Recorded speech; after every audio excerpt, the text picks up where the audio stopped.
നമസ്കാരം. PC ജോർജിന്റെ ചവിട്ടും തൊഴിയും ഏറ്റ് തളർന്ന PJ ജോസഫ് വിഭാഗം മാണി പാർട്ടിയിൽ പിടിച്ചു നിൽക്കാൻ പുതിയ പയറ്റുമുറകൾ അഭ്യസിക്കുന്ന തിരക്കിലാണ്. മാണി സാറിന്റെ പിന്തുണയോടെ ജോർജിനെ ശരിപ്പെടുത്താം എന്ന മോഹം അസ്ഥാനത്താക്കിയാണ് ജോസഫ് ഗ്രൂപ്പിന് ഇടുക്കി സീറ്റ് നിഷേധിക്കാനുള്ള കളികൾ ജോർജ് കളിച്ചത്. ജോർജിനെ അച്ചടക്കത്തിന്റെ പുതിയ പാഠങ്ങൾ പഠിപ്പിക്കുന്ന മാണി സാറിന്റെ മൗനാനുവാദത്തോടെയാണത്രേ ജോസഫ് ഇപ്പോൾ കളരിമുറകൾ പഠിക്കുന്നത്.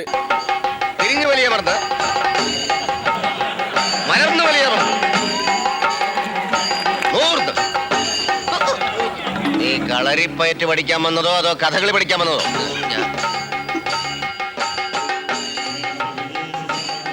ഉറപ്പുണ്ടാവണം. മക്കളെന്ന സ്ഥാനമൊക്കെ വീട്ടില്.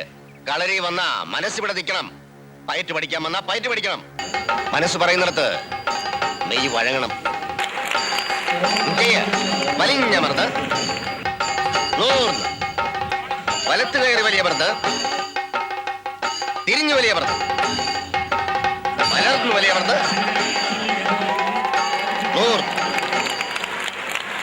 എന്താ വാസുവേ പതിവില്ലാതെ കളരിയിലേക്ക്?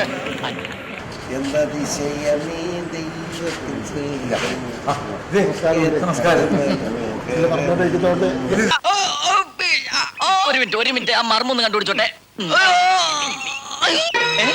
അയ്യോ ഇവിടെന്തോറ്റി ഉണ്ണി ഈശ്വരവേ എന്റെ ചോട്ട് മർമ്മത്ത് കൊണ്ടുവന്നു. ഉണ്ണി ഉണ്ണി അയ്യോ ചേട്ടൻ ഇവിടെ കാറ്റുപോയി. ഉണ്ണി എനിക്ക് ഉണ്ണി ദേ ഉണ്ണി ഉണ്ണി ഉണ്ണി എന്റെ ഈശ്വര ഉണ്ണി ഉണ്ണി എന്ത് ചെയ്യാ? എന്താടാ എന്ത് പറ്റി? എന്ത് പറ്റിയത്? അത് പിന്നെ അച്ഛൻ പഠിപ്പിച്ചെന്ന ചവിട്ടി തിരുമ്പ് ഒന്ന് പ്രയോഗിച്ചു നോക്കിയതാ. ഇവനെന്തോ പറ്റിയെന്നാ തോന്നണേ. നിനക്കൊന്നും പറ്റിയതല്ലടാ ഈ പണി. അത് ഞങ്ങൾ അച്ഛനോട് എത്ര കാലമായി പറയാൻ തുടങ്ങിയിട്ട്. എടാ നായുടെ വാല് നൂറ്റാണ്ട് കാലം കുഴലിട്ടാലും നേരെയാവൂല. PJ ജോസഫും PC ജോർജും പയറ്റ് തെളിയട്ടെ, അതുവരെ കാത്തിരിക്കാം. ഡെമോക്രസിയുടെ ഇന്നത്തെ പയറ്റ് ആരംഭിക്കുകയാണ്. എല്ലാവർക്കും സ്വാഗതം. മുഖ്യമന്ത്രി ഉമ്മൻചാണ്ടിക്ക് നേരെയുണ്ടായ കല്ലേറിനെ കുറിച്ചുള്ള ദുരൂഹതകൾക്ക് ഒരു അയവുമില്ല. നാടുനീളെ പ്രേതകഥകളാണ് പ്രചരിക്കുന്നത്. ആരാണ്, എന്തിനാണ്, എപ്പോഴാണ്, എങ്ങനെയാണ് കല്ലെറിഞ്ഞത് എന്നതിനെക്കുറിച്ച് രാഷ്ട്രീയ നേതാക്കൾ ഭീതിജനകമായ സ്വപ്നങ്ങൾ കാണുകയാണത്രേ. ഉമ്മൻചാണ്ടിക്ക് നേരെ കല്ലെറിഞ്ഞത് ചാത്തന്മാരാണെന്നാണ് ഒടുവിലുണ്ടായ കണ്ടെത്തൽ. R ബാലകൃഷ്ണപിള്ളയുടെ സ്വപ്നത്തിലാണ് കല്ലിൻ്റെ വഴി തെളിഞ്ഞത്. അപ്പോൾ ആരാണ് എന്താണ് എന്നൊക്കെ പോലീസ് ഇൻവെസ്റ്റിഗേഷൻ തുടങ്ങി അവർ കണ്ടെത്തി. പക്ഷേ ഇതൊരു തികഞ്ഞ എന്താ പറയുക, നമ്മുടെ ഒരു കൊട്ടാരക്കരക്കാരുടെ ഭാഷയിൽ പറഞ്ഞാൽ തെമ്മാടിത്തരമാണ്.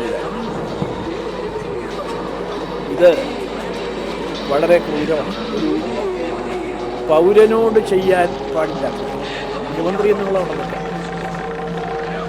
ഈ ഏറെ ഒരര ഇഞ്ച് താഴെയാണ് ഈ കണ്ണാടി തെറിച്ച് വീട്ടിലെങ്കിലും ഉമ്മൻചാണ്ടിയുടെ അടുത്തേ കണ്ടുപോയില്ലേ. നമ്മൾ നിസ്സാരമാണെന്ന് പറയാം, പക്ഷേ ഇൻറ്റൻഷൻ നോക്കുമ്പോൾ നിസ്സാരമല്ലല്ലോ. അതുകൊണ്ട് മഹാഭാഗ്യമാണ്, ഇതിൽ നിന്നൊരു ഭാഗ്യമാണ്. കാരണം ഈ ചില്ല് എന്നിട്ട് തന്നെ 1-2 ചില്ലിൻ്റെ കഷ്ണങ്ങൾ എടുത്തു മാറ്റി. ഇന്നിപ്പോൾ ഡോക്ടർ പറയാൻ ഞാൻ ഡോക്ടറോട് ചോദിച്ചത്, ഇതിനകത്ത് തറച്ചിരുന്ന ചെറിയ കഷ്ണങ്ങൾ എടുത്തു മാറ്റിയിരുന്നു. ഈ ചില്ല് കണ്ണിലായിരുന്നു ഈ ചില്ല് വീണതെങ്കിൽ ഇടത്തെ കണ്ണിൽ നിന്ന് ഒരു 1/2 ഇഞ്ചിൻ്റെ വ്യത്യാസവും ഈ മുറിവ് തന്നെ വളരെ അപകടകരമായ ഒരു സ്ഥിതിവിശേഷം ഉണ്ടാകുക. ഏതായാലും ഇപ്പോൾ എറിഞ്ഞവരാരുമില്ല. അപ്പം ഞങ്ങളുടെ നാട്ടിലൊരു പഴക്കമുണ്ട്, മിക്കവാറും ചാത്തനായിരിക്കും എറിഞ്ഞത്. ചാത്തനേറായിരിക്കാനാണ് സാധ്യത.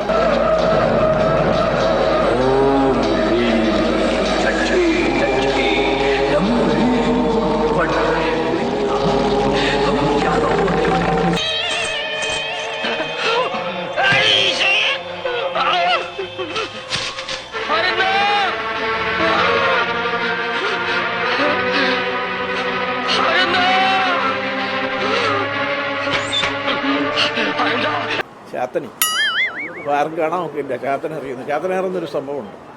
അത് ഒരു സൈക്കോളജിക്കലായിട്ടുള്ള കാര്യമാണെന്ന് പണ്ട് കേട്ടിട്ടുണ്ട്. അപ്പോൾ അതുകൊണ്ട് മിക്കവാറും ഉമ്മൻചാണ്ടി എറിഞ്ഞത് കുട്ടിച്ചാത്തനാകാനാണ് സാധ്യത.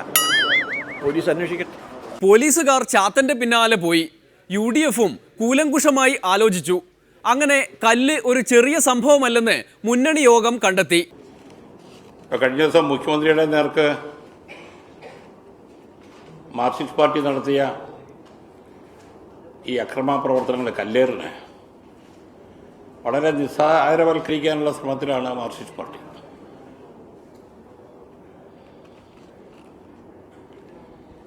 അതൊരു ചെറിയ സംഭവമാണ് എന്ന് വരുത്തി തീർക്കാനാണ് മാർക്സിസ്റ്റ് പാർട്ടിയുടെ പ്രധാനപ്പെട്ട ശ്രമം, ഇടതുപക്ഷത്തിൻ്റെയും. എന്നാലും നാം മനസ്സിലാക്കേണ്ടത് ഈ കട്ടിയുള്ള കല്ല് അത് വലിച്ചെറിഞ്ഞാൽ അത് വെടിവെക്കുന്നതിനേക്കാളും ബുള്ളറ്റിനേക്കാളും അപകടകാരിയാണ്.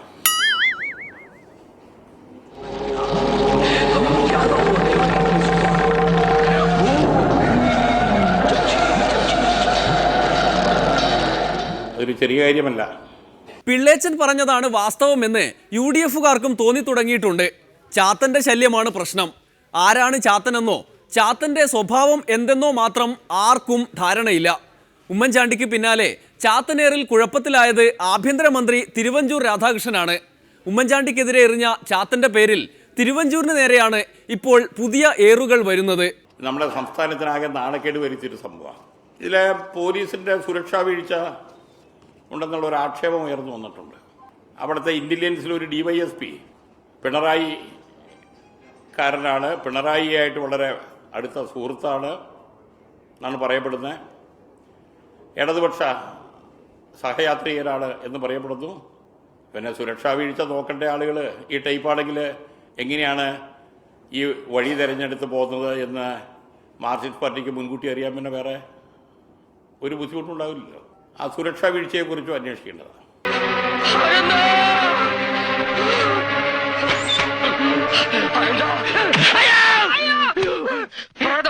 എവിടെ?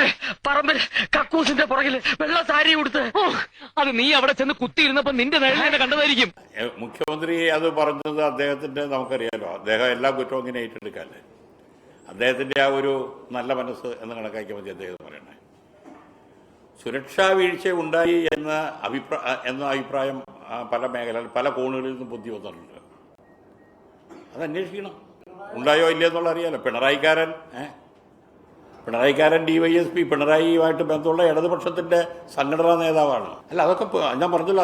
അത് ഈ സുരക്ഷാ വീഴ്ച നോക്കുമ്പോൾ ഇതിൽ ആരൊക്കെയാണ് ബന്ധപ്പെട്ടവരെന്ന് അറിയാം. അതുകൊണ്ടാണ് അവിടെ കണ്ണൂരിലെ ഒരു പുനർ സംവിധാനം ഈ രംഗത്ത് വേണം എന്ന് UDF-ന്റെ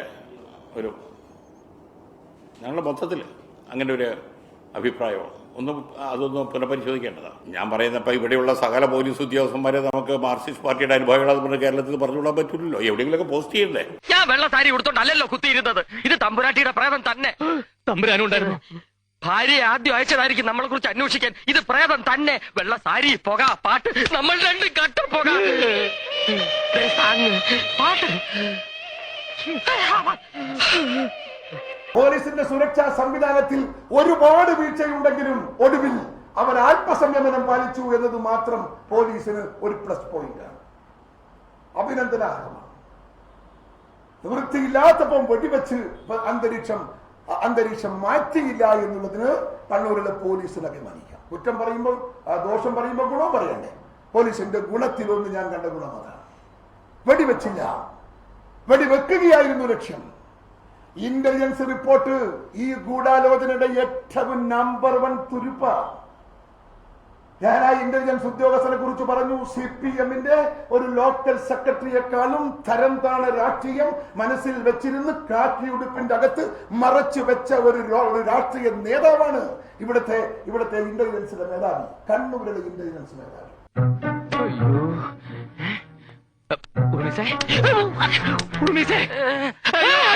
ഇത് ഞാനാ. ഇപ്പൊ വക്കീലിന് വിശ്വാസമായോ?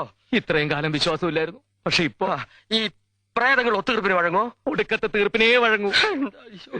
ഒരു സംസ്ഥാന സർക്കാരിന് ഏറ്റവും രഹസ്യമായ വിവരങ്ങൾ കൈമാറ്റം ചെയ്യേണ്ടുന്ന ഒരു വകുപ്പാണ് SB.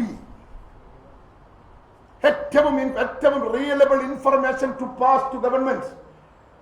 ആരാണ് അതോറിറ്റി? DYSP ഓഫ് SB ആണ് അതിന്റെ അതോറിറ്റി. SSP ആണ് അതിന്റെ അതോറിറ്റി. ആ SSPയുടെ മേധാവി നിങ്ങൾക്ക് അന്വേഷിക്കാം. കഴിഞ്ഞ കാലങ്ങളിൽ ഇടതുപക്ഷത്തിന്റെ പോലീസ് അസോസിയേഷന്റെ ഭാരവാഹി CPM-ന്റെ കണ്ണൂർ ജില്ലയിലെ നേതാക്കളുമായി ഏറ്റവും അടുത്ത ബന്ധമുള്ള പോലീസ് ഓഫീസർമാർ ഒരാൾ, അദ്ദേഹമാണ് ഈ കാലം അത്രയും ഇവിടെ നിർത്തിയത്. അദ്ദേഹത്തെയാണ് ഇവിടെ ഇരുത്തിയത്. അദ്ദേഹം ഉണ്ടാക്കിയ ഒരു റിപ്പോർട്ട്, ആ റിപ്പോർട്ട് ഈ അക്രമ ജാമ്യമെടുക്കാനുള്ള റിപ്പോർട്ടാണ്. മുൻകൂട്ടി ആസൂത്രണം ചെയ്യുന്ന ഈ ഒരു അക്രമത്തിന് ജാമ്യമെടുക്കേണ്ട റിപ്പോർട്ട് ഉണ്ടാക്കി ഡിവൈഎസ്പി, SSPയുടെ ഡിവൈഎസ്പി. ആ റിപ്പോർട്ടിനെ കുറിച്ച് സമഗ്രമായി ഗവൺമെന്റ് അന്വേഷിക്കണം. പോലീസ് ഓഫീസർമാർ ആ റിപ്പോർട്ടിന്റെ പശ്ചാത്തലത്തെ കുറിച്ച് അന്വേഷിക്കണം. ഏത് വസ്തുതകളുടെ അടിസ്ഥാനത്തിലാണ് ആ ഡിവൈഎസ്പി ഇത്തരമൊരു റിപ്പോർട്ട് നൽകിയത്? എന്തിന്റെ തെളിവിന്റെ അടിസ്ഥാനത്തിൽ, ഏത് വസ്തുതകളുടെ അടിസ്ഥാനത്തിൽ, ഏത് പശ്ചാത്തലത്തിൽ അദ്ദേഹത്തിൽ നിന്നതിന് തെളിവെടുത്ത് അദ്ദേഹം നൽകിയ റിപ്പോർട്ടിന്റെ റിലയബിൾ പൊസിഷൻ എന്ത് എന്ന് ഉത്തരവാദപ്പെട്ടവർ അന്വേഷിക്കണം. അന്വേഷിക്കുമ്പോ ഈ ഗൂഢാലോചനയുടെ ചുരുളഴി. ഞാൻ വെള്ള സാരി കൊടുത്തോണ്ടല്ലോ കുത്തിയിരുന്നത്. ഇത് തമ്പുരാട്ടിയുടെ പ്രേതം തന്നെ. തമ്പുരാനുണ്ടായിരുന്നു. ഭാര്യയെ ആദ്യം അയച്ചതായിരിക്കും നമ്മളെ കുറിച്ച് അന്വേഷിക്കാൻ. ഇത് പ്രേതം തന്നെ. വെള്ള സാരി, പുക, പാട്ട്, നമ്മൾ രണ്ട് കട്ട പുക, പാട്ട്. UDF-നാണെങ്കിൽ ആകെ ഒരു പ്രേതഭവനത്തിൽ അകപ്പെട്ട അവസ്ഥ. ഗ്രൂപ്പ് തിരിഞ്ഞ് പ്രേതത്തെ തിരഞ്ഞു പോയവരും വന്നവരും എല്ലാം തിരുവഞ്ചൂരിന് നേരെ എറിഞ്ഞെങ്കിലും യഥാർത്ഥത്തിൽ ഏറുകൊണ്ട ഉമ്മൻചാണ്ടി രക്ഷയ്ക്കെത്തുന്നുണ്ട്. ഇനിയൊരു ഇടവേളയാണ്. അത് കഴിഞ്ഞ് ഉമ്മൻചാണ്ടിയുടെ നെഞ്ചുറപ്പ്. അറിയാമോ പോലോട് ചോദിച്ചു കഴിഞ്ഞാൽ പറയാത്ത പറയാമോ? എല്ലാരും ചൊല്ലണ്, എല്ലാരും ചൊല്ലണ്, കല്ലാണി നെഞ്ചു